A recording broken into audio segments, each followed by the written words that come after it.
अनेक वर्षांपासून प्रलंबित असलेल्या B2 भोगवट्याच्या प्रश्नावर अखेर मोठी प्रगती झाली आहे। पावसाळी अधिवेशनादरम्यान या महत्त्वाच्या विषयावर आमदार देवेंद्र कोठे यांनी सातत्याने पाठपुरावा केला। त्यांच्या प्रयत्नांना अखेर यश मिळाल्याने B2 भोगवट्याचा गुंता सुटण्याचा मार्ग मोकळा झाला आहे। या निर्णयामुळे संबंधित नागरिकांना मोठा दिलासा मिळणार असून अनेक वर्षांपासून रखडलेल्या प्रशासकीय प्रक्रियेला गती मिळण्याची अपेक्षा व्यक्त केली जात आहे। या घडामोडीमुळे सोलापुरातील हजारो नागरिकांच्या प्रश्नाच्या समाधानाची आशा निर्माण झाली। नाही वाटेल त्यावेळेस करा ना, 3 दिवस ऑप्शन आहे तुम्हाला, 3 दिवस दिलेले आहेत।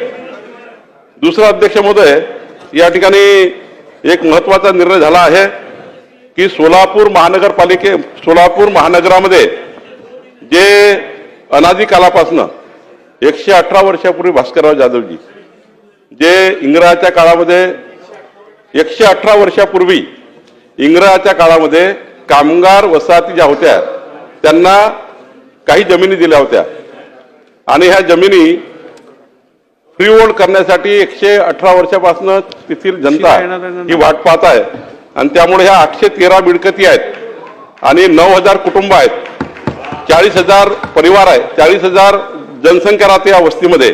आणि ही तांत्रिक बाब इतकी क्लिष्ट होती की सर्व विभाग थकून गेले। आतापर्यंत माननीय स्वतः सुशीलकुमार शिंदेजी माजी मुख्यमंत्री त्या ठिकाणी असे सर्वांकडे हा प्रश्न गेला, पण काही हा प्रश्न सुटत नव्हता।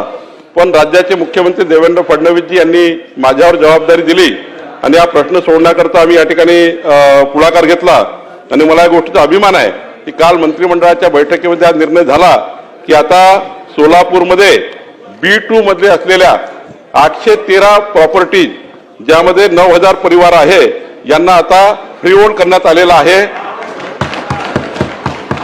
आणि फ्री होल्ड करताना 1989चा जो रेडी रेकनर होता, आजचा नाही, 1989च्या रेडी रेकनरच्या 2.5% पैसे, फक्त 2.5%, 89च्या रेडी रेकनरच्या 2.5% पैसे एवढाच त्या ठिकाणी घेण्याचा निर्णय घेतलेला आहे।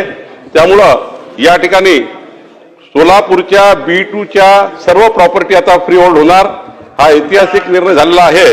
आणि एखाद्या निर्णयाच्या मागे किती लागायचं, एखादं काम करून घेण्याकरता किती पाठपुरावा करायचा, याचं उत्तम उदाहरण त्या भागाचे आमदार देवेंद्र कोठे आहेत। मी देवेंद्र कोठेंचा आभार मानतो की निवडून आल्याबरोबर त्यांनी या ठिकाणी हा प्रश्न सरकारकडे लावून धरला आणि आज या ठिकाणी या प्रॉपर्टी फ्री होल्ड करण्यामध्ये देवेंद्र कोठेजी यांचं खूप मोठं योगदान आहे।